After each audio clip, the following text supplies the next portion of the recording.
मनुष्य का जीवन जितना सत्य है उतना ही बड़ा सत्य उसकी मृत्यु भी है। लेकिन आखिर क्या होता है मृत्यु के बाद? किस प्रकार जीवात्मा यमलोक तक पहुंचती है? मृत्यु के बाद आत्मा का क्या होता है? अगर आप ऐसे कई सवालों के जवाब जानना चाहते हैं तो आज हम आपको इस वीडियो के बारे में बताएंगे। तो चलिए जानते हैं क्या होता है मृत्यु के बाद। मृत्यु जीवन का सबसे बड़ा सत्य है। मरने के बाद मनुष्य की आत्मा को यमलोक तक पहुंचाने के लिए कई प्रकार की मुसीबतों का सामना करना पड़ता है। लेकिन कैसा होता है मृत्यु के बाद का सच? यदि आप भी इसके बारे में जानना चाहते हैं तो आज हम आपको इस बारे में बताएंगे। तो चलिए जानते हैं। मृत्यु के बाद सत्य मृत्यु एक ऐसा सच है जिसे कोई भी झुठला नहीं सकता। हिंदू धर्म के अनुसार मृत्यु के बाद मनुष्य को स्वर्ग या नरक की प्राप्ति होती है। पुराणों के अनुसार जो भी व्यक्ति अच्छे कर्म करता है उसके प्राण हरने देवदूत आते हैं और उसे स्वर्ग ले जाते हैं, जबकि जो मनुष्य जीवन भर बुरे कर्म करता है उसके प्राण हरने यमदूत आते हैं और उसे नरक में ले जाते हैं। लेकिन उससे पहले उस जीवात्मा को यमलोक ले जाया जाता है, जहां पर यमराज उसके पापों के आधार पर उन्हें सजा देते हैं। मृत्यु के बाद जीवात्मा किस प्रकार यमलोक जाती है, इसका विवरण गरुड़ पुराण में दिया गया है। गरुड़ पुराण में यह भी बताया गया है कि किस प्रकार मनुष्य के प्राण निकलते हैं और किस प्रकार वह प्राण पिंड दान प्राप्त कर दूसरा रूप लेता है। माना जाता है कि जिस मनुष्य की मृत्यु होने वाली होती है वह बोलने की इच्छा होने पर भी बोल नहीं पाता। अंत समय में उसमें दिव्य दृष्टि उत्पन्न होती है। उसे अपनी मृत्यु से पहले ही अपनी नाक दिखनी बंद हो जाती है। उसे कोई आता जाता दिखाई देने लगता है, जिसके बाद वह पूरे संसार को एक समान समझने लगता है। उसकी सभी इंद्रियां नष्ट हो जाती हैं और वह जड़ अवस्था में हो जाता है, यानी हिलने डुलने में असमर्थ हो जाता है। इसके बाद उसके मुंह से झाग निकलने लगते हैं और लार टपकने लगती है। पापी पुरुष के प्राण शरीर के निचले भाग से निकलते हैं। उस समय दो यमदूत आते हैं। वह बड़े ही भयानक नेत्र वाले तथा पाश दंड को धारण किए हुए नग्न अवस्था में होते हैं।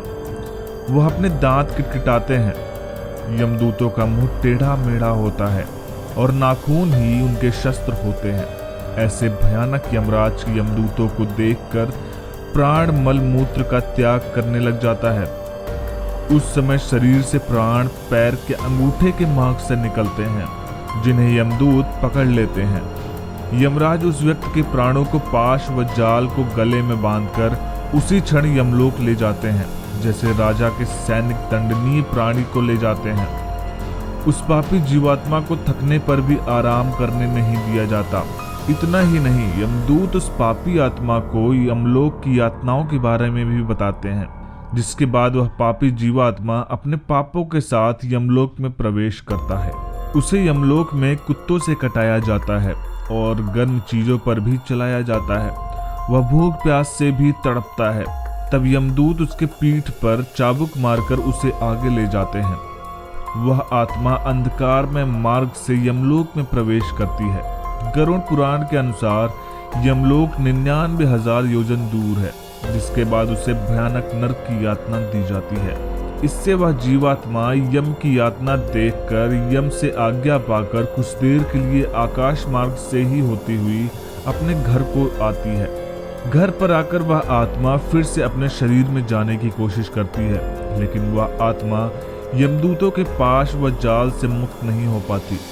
उस जीवात्मा की पिंड दान से भी तृप्ति नहीं होती, जिसके बाद वह फिर से यमलोक को जाता है।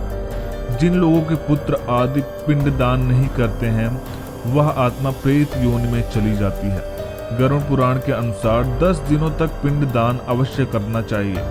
बताया जाता है कि शरीर को जलाने के बाद फिर से हाथ के बराबर का शरीर उत्पन्न होता है। वही यमलोक के मार्ग में शुभ और अशुभ फल को भोगता है। पहले दिन पिंड दान से सिर, दूसरे दिन पिंड दान से गर्दन, तीसरे दिन हाथ, चौथे दिन पिंडदान से पीठ, पांचवें दिन पिंडदान से नाभि, छठे और सातवें दिन पिंडदान से कमर और नीचे का भाग, आठवें दिन के पिंडदान से पैर, 9वें और 10वें दिन के पिंडदान से भूख प्यास की प्राप्ति होती है।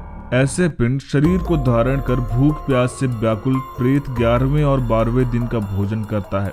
यमदूतों के द्वारा 13वें दिन प्रेत को बंदर की तरह पकड़ लिया जाता है, जिसके बाद वह प्रेत भूखा प्यासा अकेला ही यमलोक को जाता है। यमलोक का रास्ता 86,000 योजन है। उस मार्ग पर प्रेत प्रतिदिन 200 योजन चलता है। इस प्रकार वह 47 दिन लगातार चलकर यमलोक पहुंचता है। तो दोस्तों, ऐसी ही रहस्यमयी बातों को जानने के लिए हमारे चैनल को सब्सक्राइब करें, वीडियो को लाइक करें और शेयर करें और कमेंट करके बताएं कि ये वीडियो कैसी लगी।